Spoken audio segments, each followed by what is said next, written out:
All right. John. All right. Welcome. I'm Patrick. Welcome to 306 Degrees. You know, it's funny, another angle of that 6 degrees that I just realized is that we have 6 degrees between us. I never got that till now. How do I have all these degrees when I don't make these connections? I was thinking of 6 degrees of separation, which was our original concept, or 6 degrees of Kevin Bacon. But we also have 6 degrees between us. I thought that was your idea. The 6 degrees between us thing. Nope, that's a brand new concept to my brain. Somehow we managed to not align on that for like whatever, a month and a half now. It's no big deal. No big deal. So right out of the gate, I'm sorry, man. I've been traveling all week. I'm like super tired. I just drank a coffee before, an espresso before. Let's try and pep me up. Clearly, it's not working. You got your thing? This is a brand name energy drink tonight. I'm impressed. Red Bull. It gives you wings. Now listen, that was a freebie, Red Bull. But for the next one, we want to make it a little deal, okay? Yeah, Red Bull, they might be out of our league. I mean, for a promo, they sent a guy to the outer rim of our stratosphere to drop him off of a big balloon or something for $20 million. That seems more along the lines of their typical advertising. Look, we can start at $20 million, but we can negotiate down. We can negotiate. All right, we're reasonable. Okay, so I've been out of town all week, and one thing I do when I travel, I don't know if you do this, but when I travel, I usually pick an album that I listen to a lot when I'm traveling. It's like a soundtrack for the trip, and I try not to listen to other things. I know it sounds weird, but I try and hyper-focus on this one album the whole time I'm gone. Hey, can I ask why? Why do you do that? Is it anxiety or something? Like, do you get nervous when you're traveling, or? No, I love traveling. I have no anxiety traveling. I think what it is I think that for big events and or big moments in your life, or you're doing something, I like to sort of create like a memory imprint of that time. So when you do it kind of intentionally then. Absolutely. Most of the time it's intentional. Sometimes it just happens. I think it started out that it was years ago, maybe 15 years ago, and I was driving to see my friend who lived in Denver, and I had all these CDs with me, and don't laugh at me, this is hyper embarrassing, but for whatever reason I kept playing. Was it Matchbox 20? What? I was going to guess Matchbox 20. No, no, the first Everclear album. What was the hit? What was the single on that? Santa Monica. I think the album's called Sparkle and Fade, I think. Santa Monica. But that's not the song that I was really into. There was some other songs on it, like deep cuts that, like, I don't know, they just took a hold. I listened to them like a lot in a row. So that was before we had the type of accessibility we have now. It was a CD in my pickup for the drive. But now, you can just download a Spotify playlist or whatever. So I do it because I want to remember this time, and I want to always associate a certain music with that time, with that trip. It doesn't always work. Like, I don't remember that trip I took 12 years ago, and that was the album. But I do think that it does imprint some really neat, like, memories. So this trip, I was out of town. I went to a funeral, actually, of my childhood best friend's dad. So I knew it would be sort of heavy. And as we've talked numerous times already, I've been super into Beck Morning Phase, which doesn't that seem like the perfect album to go on a trip to a funeral with? It's like, Beck's sort of 70s West Coast folk inspired album. It's so spacious. Like, everything sounds like it's larger than life. I mean, not like in a big punchy way, but like you're like in this big cavernous reverbs. You just feel like you're being lulled all the time. I think it's comforting. That's the kind of music that I associate with. I don't know. My mom really liked that kind of folk music. Mamas and Papas, right? They were L.A. And by the way, Beck I think he's a producer, or at least he appears in this documentary. I don't know if I've mentioned it, but it's called, I'm going to have to Google it. But it's done by Jacob Dylan. Oh. Jacob Dylan made a documentary about the folk scene in L.A. in the 60s. Oh. And Beck is one of the sort of featured people who keeps showing up to talk. And then they do covers of all of these kind of classic hits. Oh. And Beck's like in the band. So that's cool. Yeah, link that. Yeah. Link that new feature for everyone. If you click on the podcast, go down into the, what's it say? More info, extras. Something like that. Yeah, it links to our blog, which is 306degrees.com. Oh, that was an easy you one can find to remember. it there, too. 306degrees.com. And anytime we make a reference to something, a video, an album, you will see compilations of all that on the blog so that you will always be able to catch the reference later. If you're not familiar with Beck's Morning Phase, we're going to link it in Spotify. Echo in the Canyon is the name of that documentary. Okay. With Beck. It's a Jacob Dylan documentary, Echo in the Canyon. It's great. I'm going to watch that. That sounds awesome. Good soundtrack, too. So that was my obvious choice. I was really excited about it. I've been already sort of internalized a lot of the music. And, but this is what happened because of technology. I'm from Eastern Washington, and for whatever reason, Verizon data does not work very well there. And I downloaded the album onto my iPhone, but for whatever reason, unless I had a good internet connection, it would not play it. It just wouldn't, even though it was downloaded. I was super frustrated. So I also had Beck's Colors, total opposite of an album. His pop 80s and 90s inspired pop album was also downloaded. So I just started listening to that. And actually, I think that's really the album that I would say I listened to the most, which is bizarre because you wouldn't associate something heavy like that with something like, Colors or Dreams or whatever. Yeah, Colors feels a little more, what's the word? Like, to me, Morning Phase fits. Like, that's what I would want to listen to if I was sad. That would make me feel comforted. And then Colors feels a little more upbeat. I mean, I'm sure maybe it would cheer me up, though. But I don't know that I would pick it, intentionally. Yeah, and I didn't either. But, again, I'm in a Beck phase, and those are the only two albums I had downloaded. I only had like 3 other albums downloaded. Tool, Lateralis. I've never heard anyone say that out loud. I've just read it. And then Dave Matthews Band, Crash. I think those are the only 2 albums I had. Oh, and Weezer, the Blue Album. Those are the random albums I have downloaded onto my iPhone. Well, I'm really surprised you ended up listening to Colors then and not the Tool. I did a little bit on the flight back. I was like, all right, I just need to get away from this and get to something. But Colors, it just fit, man. Especially there's 2 songs that really fit well. One of them's called Dear Life. And it's like a down-home, honky-tonkish piano, like a upright piano, really not wide at all. Like really that kind of plucky. But it's weird because it doesn't seem to fit with the rest of the album. The rest of this vast pop album is like, now there's this down home, but it still is produced in the same way that the other songs are, so it fits. And then, this is funny, to prove that I have decent ears, the next song, No Distraction, I was like, this is a Police ripoff. Like, listen to the guitars, that's the Police. Listen to the melodic line, the style of the melodic line, that is an incredible Sting ripoff, because Sting wrote all these really great angular lines. He had all these leaps in it. You know what I mean? Like, if you think about his stuff, it wasn't just going up and down. It's like he'd do these great big leaps and be all over the place. And I'm like, boom, and I was on Wikipedia. He's a bass player. Well, that makes sense, yeah. It's like a bass line. Boy, that'd be an interesting study, is to analyze the linearity of melodies from what instrument they played. Because you got Paul McCartney on bass, and then you got Lennon on guitar. I wonder how that's different. Geddy Lee, Rush. Oh, yeah. I mean, Geddy Lee's like, I play bass. I'm going to sing as high as I can to get away from the bass. Just the exact opposite. Annoyingly so. So that any woman will never listen to Rush.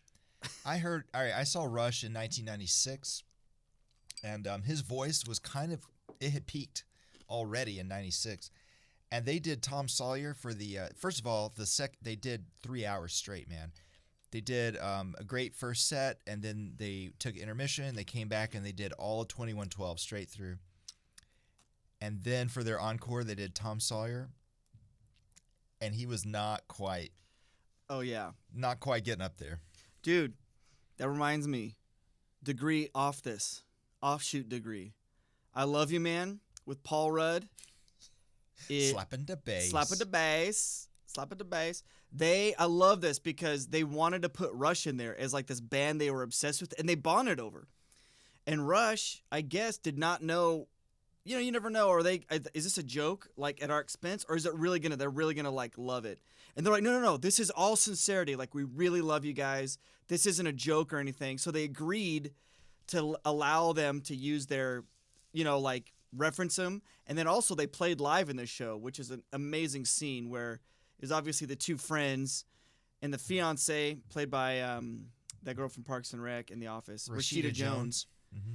And at first it was kind of all three of them enjoying the song, and as the song progressed, they just turned their back on her, and it was just about the two of them. It's good. It's classic buddy comedy there. There's a deleted. I don't know if it's a deleted scene or if they made it later, like as a little featurette. But where they go backstage to the green room, and they eat like Neil Peart's M&Ms or something. Have you seen that? No, I'm gonna look that up though. I'll put it on the. I'll put that on the blog. Oh, it's so good. Oh gosh, Rush was such a monster band. Anyway, No Distractions. Those two songs were the two songs I kept coming back to. And dude, I'll tell you, talk about some weird harmonies in there. I went through and learned them on guitar today just so, I could definitively know what the chords were. And man, there's some.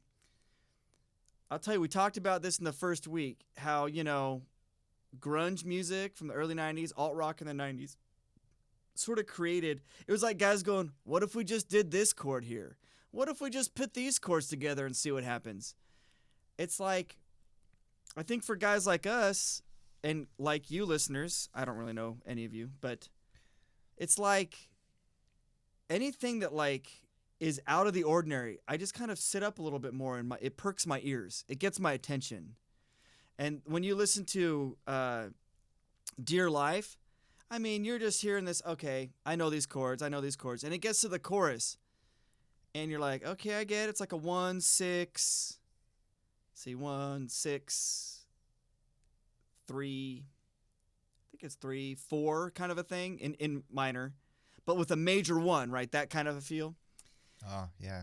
And then it cuts to, so it's in F. So it goes, F, D flat for the 6, 3, and then it goes, I think 3, 4, and then it goes to an E major chord.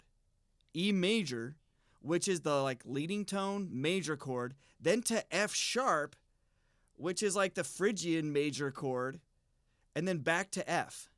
And they're all these major chords. It's like the Debussy thing where he's planing, like just taking a major chord or a shape and just moving it around like on the guitar. People do that all the time. I feel like that's how he discovered it. He was like, yeah, probably, huh? I mean, there's no functional reason to do that. I mean, well, obviously you can do a major leading tone chord would suggest that you're moving to a whole other key. And then to just jump to the flat 2 and slide back down, that's kind of cool, but it's unusual. It is very unusual. But your ear goes, oh, what was that? That was weird. And then boom, he's right back in it. No, it's pretty cool. I was impressed by that.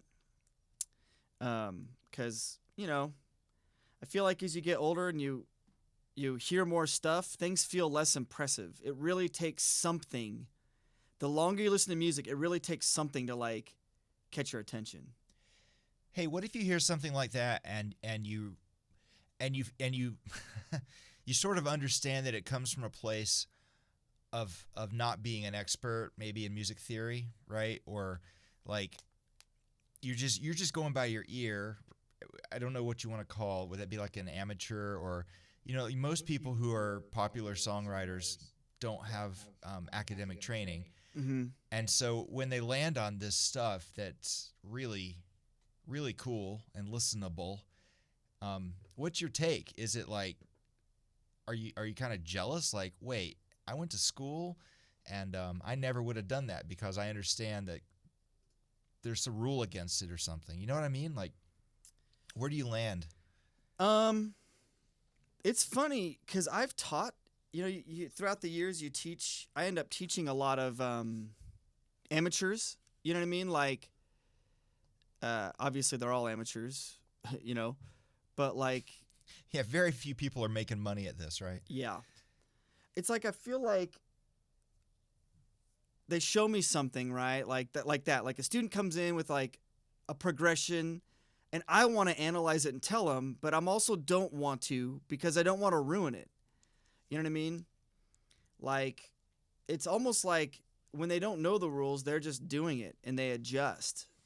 I think there's like two sides of that coin. One is the whole thing you got to know the rules to break them, right? Which is sort of what music training is about. You know the rules so you can break them. Bach knew the rules, so he knew if, the few, like whatever, twice in all of his chorales, he did parallel fifths. You know what I mean?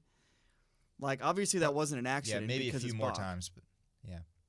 What was that? I think it was a few more times, but I don't know. What many?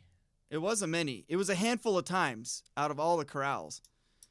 But then there's like this whole like raw talent kind of just let him do it kind of a thing, which I feel like is a lot of pop music, or a lot of not pop music, maybe a lot of bands music. I really think it's more different bands because in pop, let's be honest, none of those guys in pop are writing their own songs. The guys that are writing those songs are really skilled.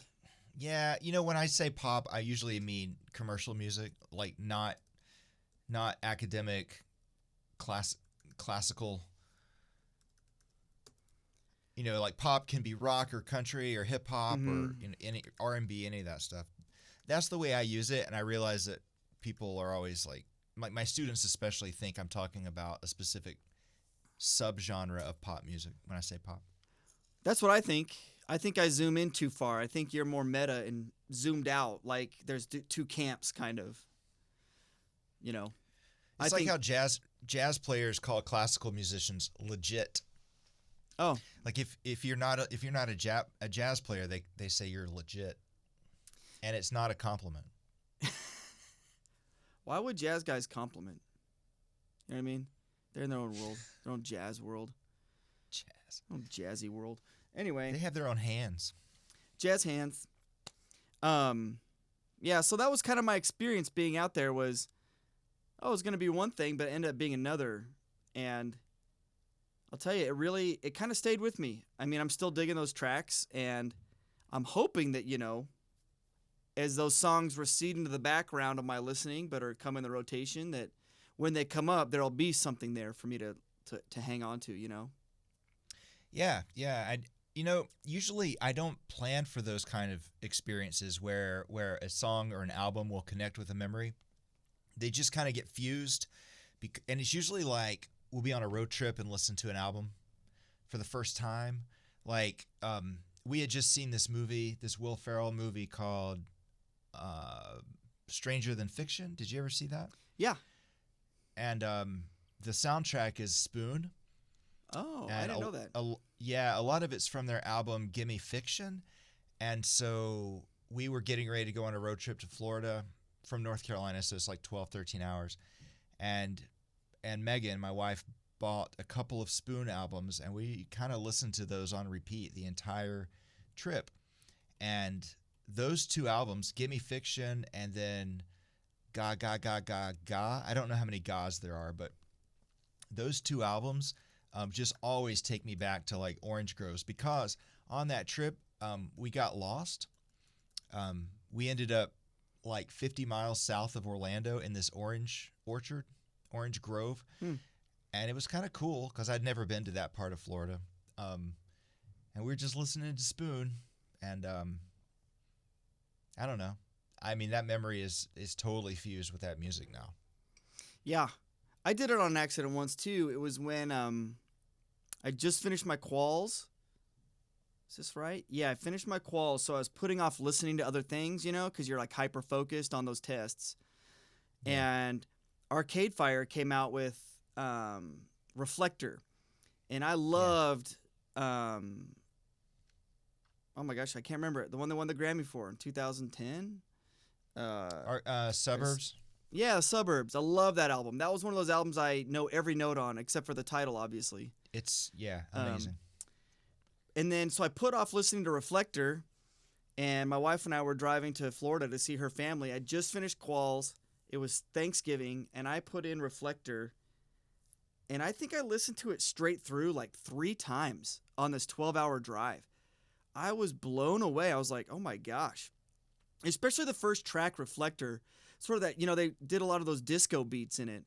And I love songs that have the long ending, where like a part of it just gets repeated and things layer in it and it builds, or it just changes over time until it ends.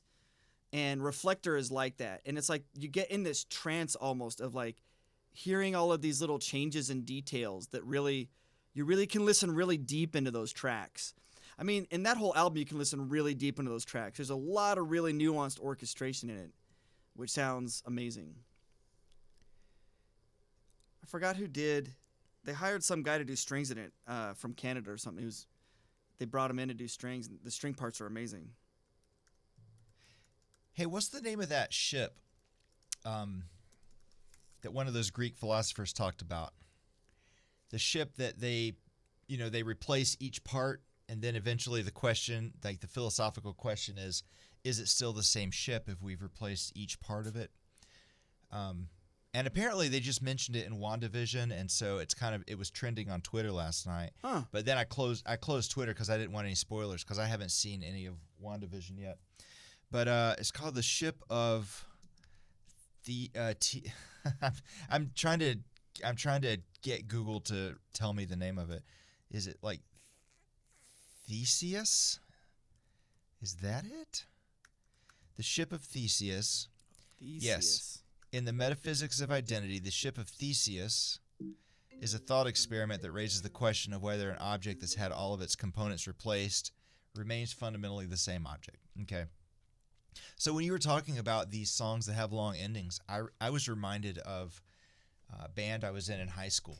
It was a little 4-piece band, I guess, and I was playing keyboards, and we had guitar, bass, and drums, and a vocalist. And we were in my friend's basement. It's kind of hard to explain, but we were like 20 miles out in the country, so we were 20 miles from anywhere, any town, and we were getting hungry. And so my brother was just kind of hanging out, and we said, hey, go get us some food from town and come back. So he did it. And so it would have taken him a good 40, 45 minutes to go into town, get food, and come back. Well, while he left, we were playing Freebird. And we got, to the solo, and we played straight through the solo. The guitar player did. He kind of played it note for note from the album. It was good. It was fun. And then, we did the big, drummers hitting the cymbals and the guitar players just doing this, and I'm playing like arpeggios, and it's one of those things where you're waiting for someone to nod really hard and cut everyone off. That's called a trash can ending. Just for is that what reference. It's? Thank you. Yeah, I didn't know what it was called. Yeah. I just, yeah. Yeah. I learned TIL. Today I learned what a trash can ending was. So anyway, we're doing that, and in my mind I was like, I'm not ready for this to be over yet. And so I had like an organ patch, and so when it got cut off, all you heard was the organ, like a residue of this organ, of this huge sound. This residue was left over, right? And then I was just holding those chords, and I was changing them, really slowly. And I wasn't stopping, and they kept looking at me like, are you going to stop? And after like 3 or 4 times through the loop, started coming back in. But the feel was totally different. It was a lot more experimental this time. It was more like tinkling on the cymbals, and the guitar players like finding new ways through the chord progression. And it was so much fun that we ended up improvising on that for another, 30 minutes or so. And then when my brother comes back with the food, we were still playing the same song. He was blown away. It was so much fun, though. Wait, was this for a gig or a rehearsal? It's just a rehearsal. Okay. Yeah. I was like, people are like, no, that's too much, Freebird. The joke is everyone shouts, play Freebird. Right. And now they'll be like, right. no more Freebird. It's free. It's free, guy. You got it. I think that's one of the allures for me of why I love playing an Impulse so much, which was like that feeling of like, okay, I don't know what's going to happen. And, Toru Takemitsu wrote, one of his famous books is called Confronting Silence. And he talks about this idea of the silence before the note happens. This is sort of this is an offshoot of this. But that feeling of like, in a way, your organ progression was silence for them. And they had to confront it because you weren't stopping. And they had to make a choice. Okay, am I going to jump in here? Are we going to keep doing this? Is this what we should be doing? And it's even more, like I imagine that whole thing happening in front of a crowd. Where's that added pressure of like, oh man, is this, are we doing this? Like, is this happening? What, like you're presented with a question and you're either going to answer it or you're not right then. You don't get to talk about it. And I think that part of music is one of my favorite things about it, which is why I think I loved Impulse so much, because it was almost like that all the time. There's that like, kind of like when we start this podcast, we sit down, we get everything set up, and then we all look at each other and say, all right, who's going to break the silence? Which one of us is going to do that? And oftentimes we would just sit there for a while in silence, wondering if someone else is going to break it and how. Because, with Impulse, we're listening at such a deep level, that opening sound is going to dictate like the whole thing, and whoever does that, essentially when you say, I'm playing this note, everyone's going, all right, you're setting the tone for the whole thing. It's really interesting. It's kind of like what you're doing. You could have played a different progression, something they didn't know, and they could have jumped in or whatever.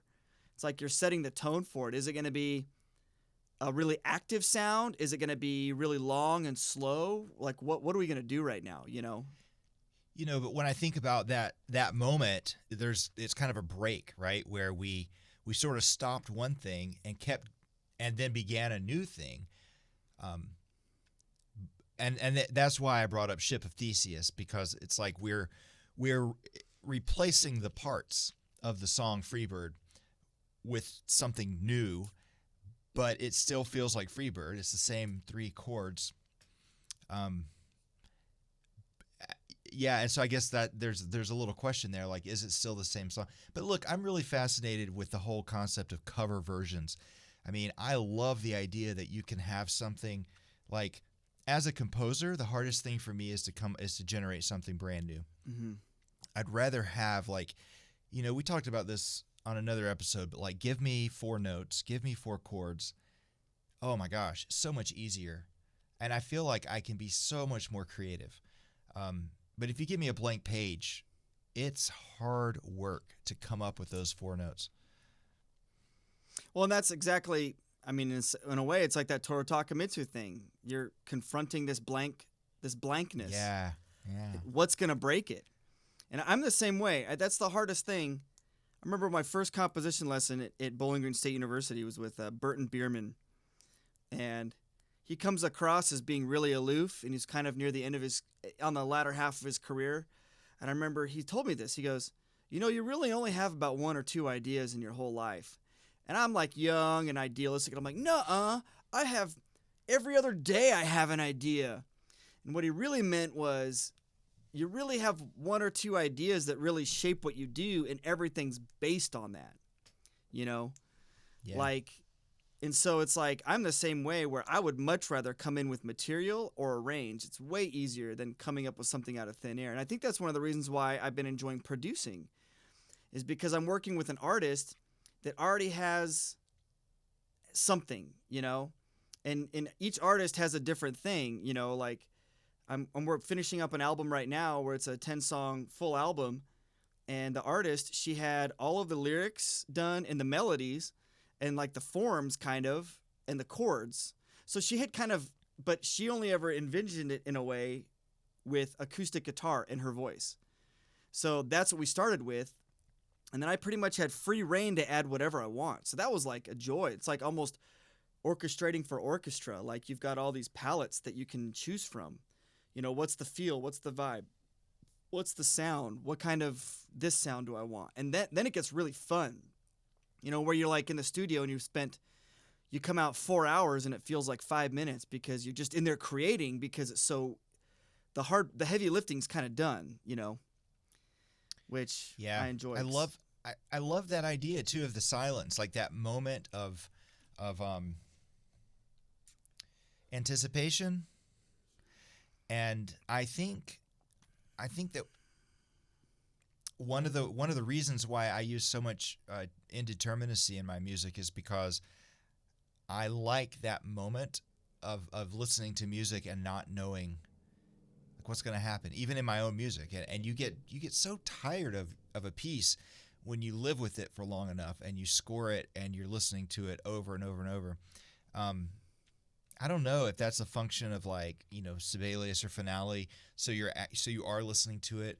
I mean, I haven't really written a piece that I could listen to in Sibelius in 10 years, 15 years maybe. Yeah.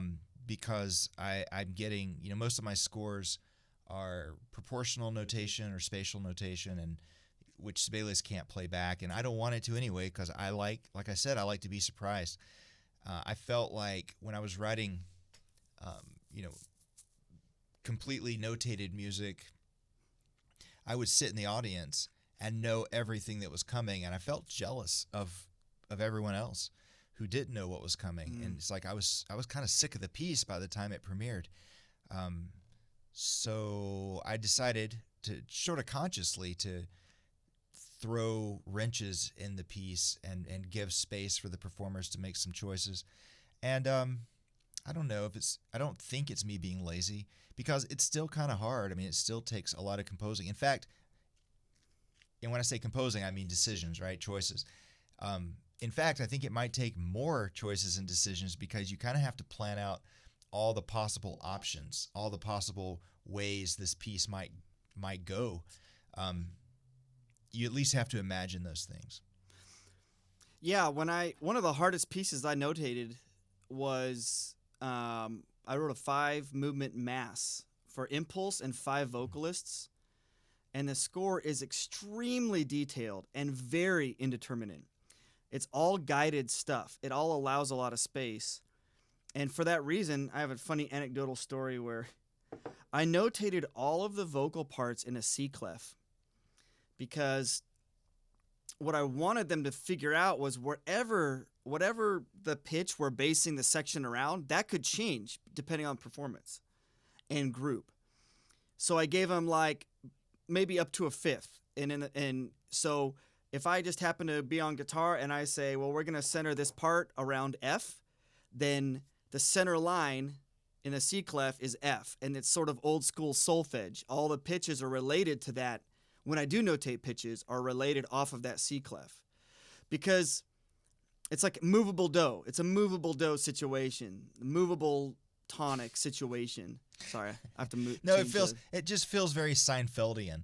Like we've got a movable do situation here. Got a movable do situation, and then like we're coining a phrase that no one's ever said, but now we realize we needed all along. Yeah, and it's funny because I thought a long time about how to bring 5 improvising musicians together with 5 improvising singers, and that was what I came up with. That was the best way to notate that.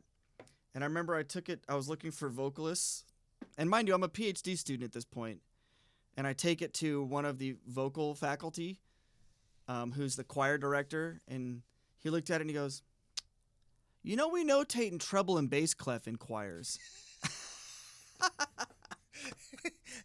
I love that. I was like, wow, oh my gosh, I didn't even know. Thank you. You know what I'll do? I'll go back into my 35-page score I made in Adobe Illustrator. I'll just transpose it all into those clefs that you like, and I'll be easy.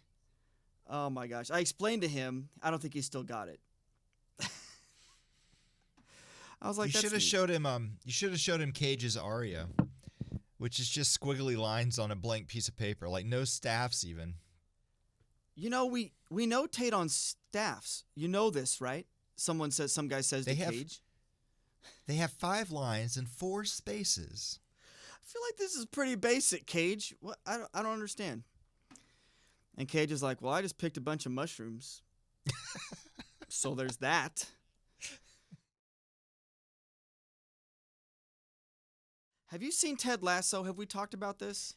I have seen Ted Lasso. You did. Yeah. You saw it you saw it like a month ago or something, right? Yeah, I think I saw it over Christmas. Mm-hmm. Yeah. I liked it a lot.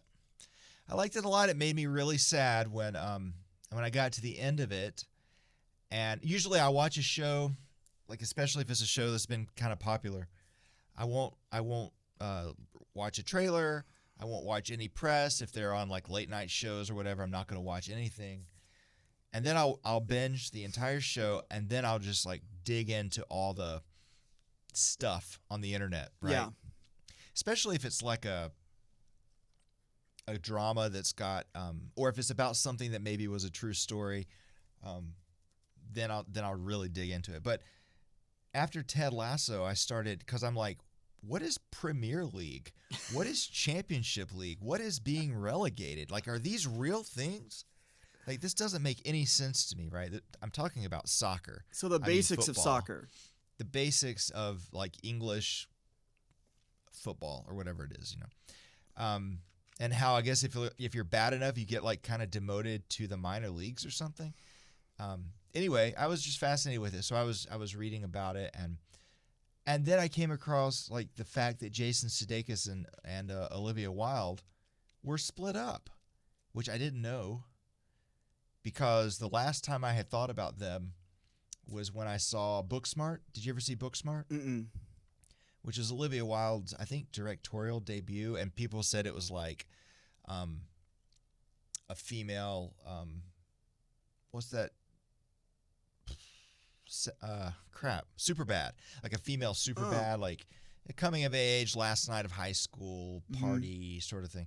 Anyways, it was fine, but Jason Sudeikis shows up in that movie as a Lyft driver or Uber driver or something, and he's funny, and I'm like, oh, of course he's in this because his wife made it. And then after Ted Lasso, I realized they were divorced. And I don't know why I care. I don't know either of these people, right? And people get divorced all the time. And then, but I guess I thought, like, poor Ted Lasso, who's getting, divorced in the show, and poor Jason Sudeikis, who has to play poor Ted Lasso. And I just felt bad. Yeah, I kind of do that too sometimes with celebrity couples, where I'm like, just hold out, guys. But they won't, because why would they? Well, Megan says that if Rita Wilson and Tom Hanks Tom Hanks ever split up, it's over for us, because she's going to lose her faith in the institution of marriage. They're single-handedly keeping like maybe 2 million marriages together in America right now. That couple, if they split, including mine, yeah, it's going to be like, if you're a divorce lawyer, it's going to be like a bump lawyer, a divorce lawyer. It's like a bumper crop. Oh, hey, I want to clarify something. They were not Olivia Wilde and Jason Sudeikis were not married. They were, but they were together for almost 10 years. Oh, okay, got it. Yeah. Here's my take on Sudeikis. I think he's a really gifted actor, and I always thought he was mildly funny.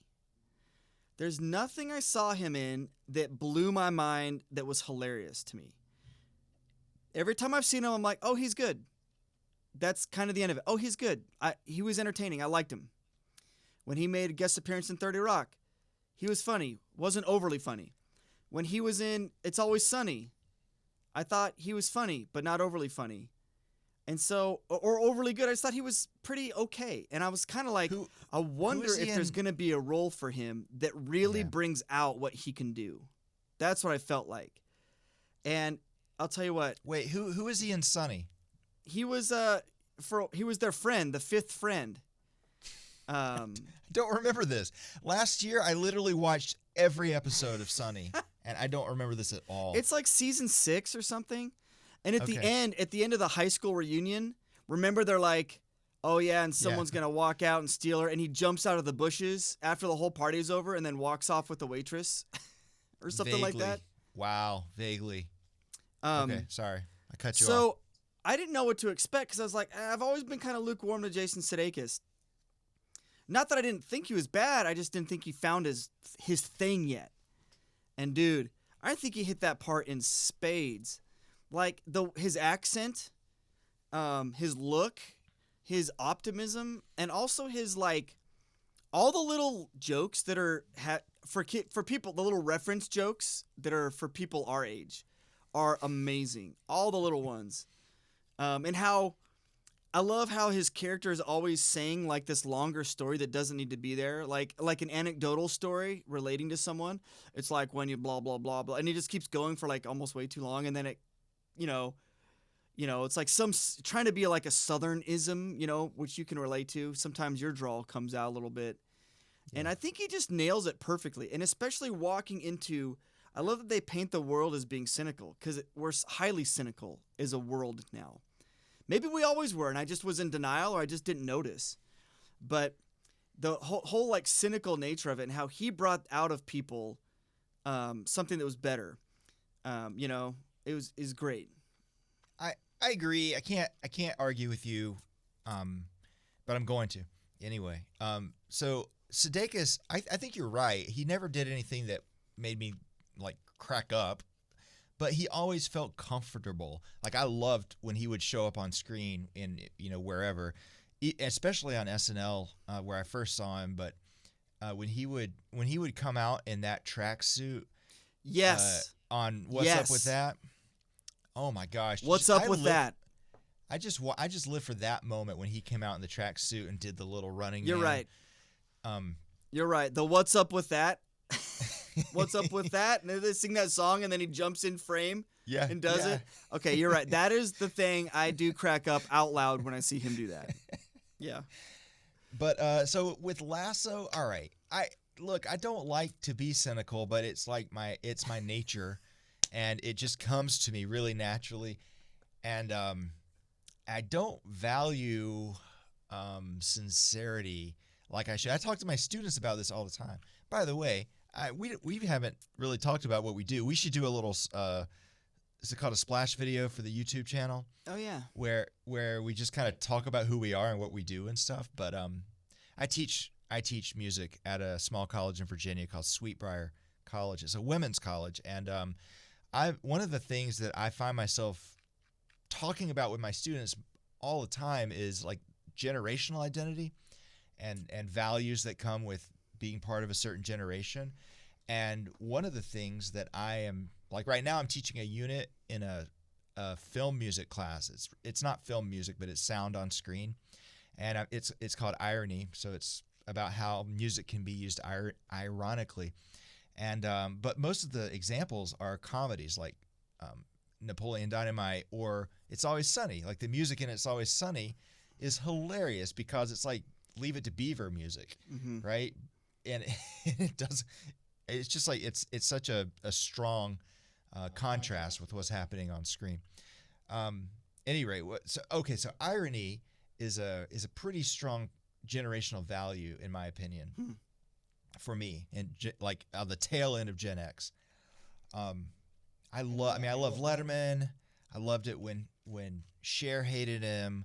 I loved it when Paris Hilton hated him. I loved it when Lindsay Lohan hated him. And I know I'm not supposed to say that. And, it's all – things have changed now. And the new generation has a different value.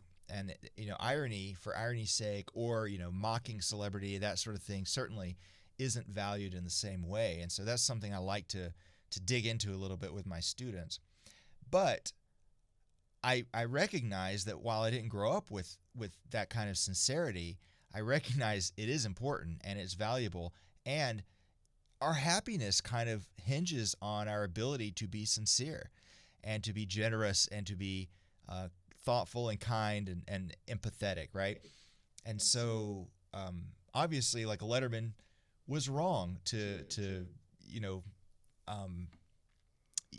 make fun of, make sport of these celebrities, because he wasn't thinking of them as people. He was just thinking of them as of an abstract concept. Okay, but let me get back to my thinking here about Ted Lasso, which is he's too darn sincere, and it's like he doesn't get that other people are busy and they're trying to get to the next thing, and he just keeps talking and trying to charm them. And it was really bothering me for maybe the first half of the season.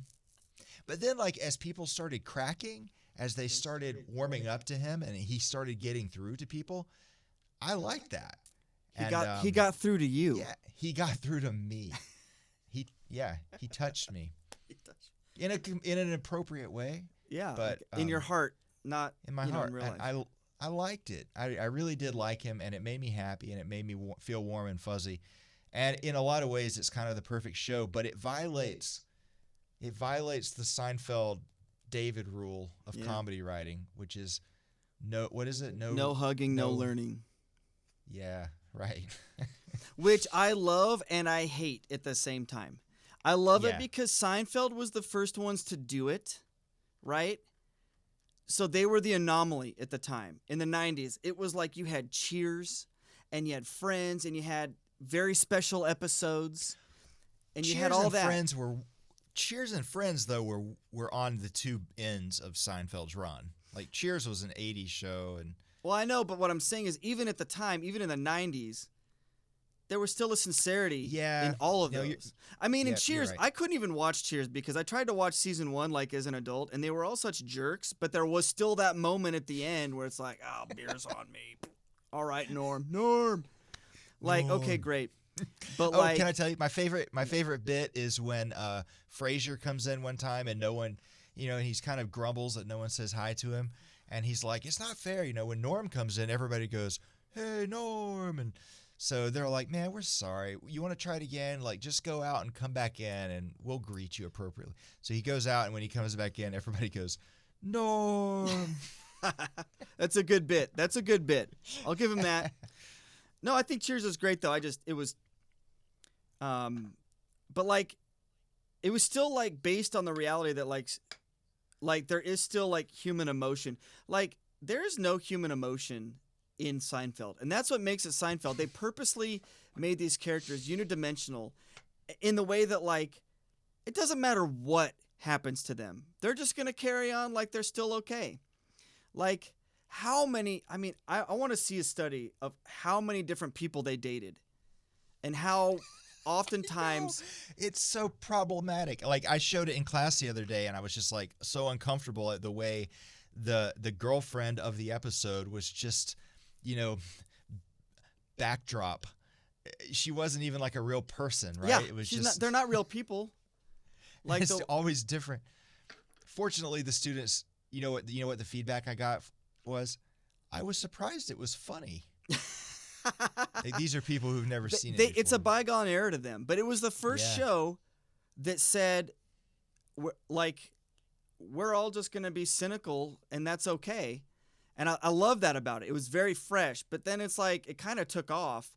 And I think it's one of the things I love about Parks and Rec and The Office is they managed to have shows that are based on uncomfortable situations a lot of the time, but still retain that sincerity. You wanted to live in Pawnee, Indiana. I don't know if you wanted to live in Scranton or work for Dunder Mifflin, but you wanted to be friends with Jim and Pam, and Kevin. I just can't get over how Steve Carell could turn that character into anything likable. And he wasn't in the beginning. I really hated it. And I think that when you watch The British Office, one of the things I don't like about it is that there's literally nothing redeemable about David Brent. And Steve Carell put the heart in it in a way I just can't imagine anyone else being able to do. He walked that line. I still hate Michael Scott, but he walked that line perfectly. Yeah. It was, yeah. So I don't know. I feel like that. I got off track now. Once I said Parks and Rec in The Office, my mind went in a different direction than Seinfeld. But okay, let me ask you a question. I don't know how much time we have left. It's getting kind of long. That's what she said. We're gonna cut it down. If you can remember this categorically, what was your favorite, like, significant other in Seinfeld? Can be male, female, any of them that the crew dated. Well, who's your favorite? I was gonna say Terry Hatcher, but then when you said male or female, I was like Putty. Putty. It's Putty. Obviously, Putty, one of the greatest characters of any guest show, played by Patrick Warburton, who you could put that guy in a chair with no lines, and you would just laugh. He could just raise an eyebrow or something, and you're like, my favorite line. Voice, here's man. my favorite line, by the way. The episode with the jacket, with the fur jacket, and he was wearing it around, and they finally got it away from him, and he walks into the episode with that leather jacket with all these different colors with an 8-ball on the back. He's like, hey, check it out. You got a question? You talk to the 8-ball. You got a question? You talk to the 8-ball. And she's like, Putty, are you going to wear that jacket for very long? And he turns and goes, all signs point to yes, as he's pointing at it. And then it cuts to that's the end of the episode, you know? Oh, my gosh. Just kills me every time. Or like where one of my favorite parts. Oh, you go. I mean, well, I'm just saying, like all my memories when I refer, our listener will figure this out pretty quickly. The one listener will like I'll remember things vaguely. Like I'll remember the gist of something, but I will never get the line right. So I'm just gonna set you up and let you tell the story. But when Putty is Christian and and Elaine is not, and you would think, well, okay, so she doesn't care, but she cares a lot that he thinks she's going to hell and doesn't try to convert her, or is that what it is? Well, yeah, it's like there's a line in it where she took the newspaper off of someone's porch or something, and she said something like, well, don't worry, I'm not the one who's going to hell, you know? And she's like, well, I don't want to go to hell. And she's all mad at him because, yeah. Also, there's a great, I'm sorry, tangent. There's a great George Costanza thread in that episode where he goes, I like Christian music. It's positive. He's like, unlike those urban, what do you say? Those urban kids and their complicated sneakers. Like, he just gets off on like this, like, music. They're all beep-bopping and scatting all over the place. Like, he has no idea what, like, but then when he says they're complicated shoes or whatever, it just killed me, that episode. Yeah. Well, okay, what about female? So Terry Hatcher, they're real and they're spectacular. Yeah. That was one of the best zingers at the end of an episode when she said that. Yeah. I don't know. Susan, I mean, I don't know about Susan. Worst. They didn't really like her. The cast didn't really like her that much. I know. That's sort of a sore. They've been open about that. Yeah. But what about the English guy who she can't get to the airport? Yeah. And she's like, they say that no one's beaten the Van Wyck, but I tell you this, I came as close as anyone ever has. Yeah. Oh, you know who else was a good... Oh, sorry. Now I'm just getting to side characters. It's got to be someone they dated. I also like the one where he can't remember her name, but it's the name of a female body part. Dolores. Dolores! And then he goes, Mulva?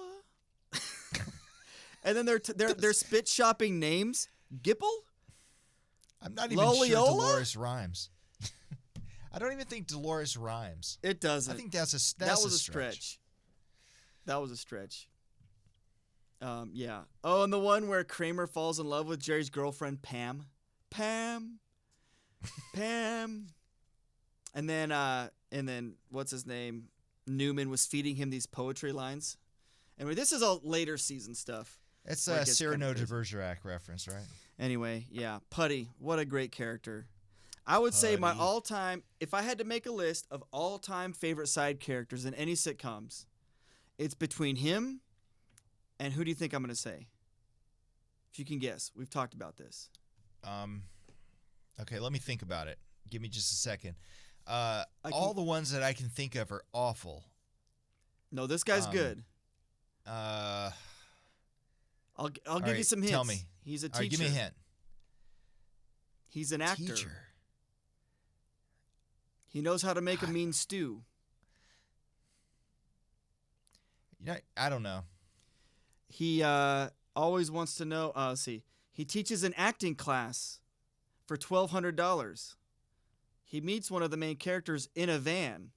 Oh, but you're talking about Arrested Development. Yes, of any show. I'm sorry. Any show. I didn't realize that. I was thinking of Seinfeld, and I was like, I don't know the teacher who made stew. No, I said any show, any side character in any show. Well, that's Carl Weathers, obviously. Obviously, it's Carl Weathers as Carl Weathers in Arrested Development. Yeah. Well, we used to talk about this a lot. This idea of people playing fictionalized versions of themselves. That's just it's one of my favorite things ever. And Curb is great for that because everyone's playing themselves. Yeah. I'm always interested in the people in Curb who are recognizable actors but are not playing themselves. And I'm like, why would you do why that? are they playing a character? Like, why aren't they playing themselves? How do they make that decision? I'd love to talk to them about that. Maybe we can get Jeff Garlin or Larry David on our podcast and we can ask them that. That's good. I love it so you'd love the show Extras. Ricky Gervais, he did it after The Office. Yep. Where every episode has a star, like Orlando Bloom plays a fictionalized version of himself, and he's my favorite of all those because he's like fixated that everyone loves him more than Johnny Depp. And he's like, oh, Johnny Depp, they'd all like, oh, he's gross, he smells so bad. And like, I was rated most snoggable guy, and like he was just so vain and just about like himself, He's good. Patrick Stewart just wanted to make like tastefully erotic movies. Remember, like he was always Gervais is showing him his screenplay. Yeah. Oh, and you know what? Speaking, oh my gosh, Ian McKellen, he was doing a table read with them, and he's like, "No, you act. They give you the lines, but you act. 1 minute I'm Ian McKellen, and the next it's you shall not pass." And then next, I'm Ian McKellen. They write the lines. You don't write the line. Like he's teaching super basic acting things like he doesn't know. That's like the choir director explaining to you that choral music is written on treble clef and bass clef. Yeah. I was like, oh, thanks, guy. Yeah. All right. Well, we should wrap it up for the day. Any parting thoughts? Look, I think Beck's probably going to come back. Because I took a deep dive last night. You've been talking about Beck for weeks and weeks, and so I finally I went through about 5 albums, and I'm going to come back to it. But I'm going to come back to it probably from a slightly different perspective, and that is from St. Vincent. All right. Yeah, we're gonna talk about St. Vincent. Does that mean I have to learn St. Vincent? Yeah, I'll add some things to that playlist. All right.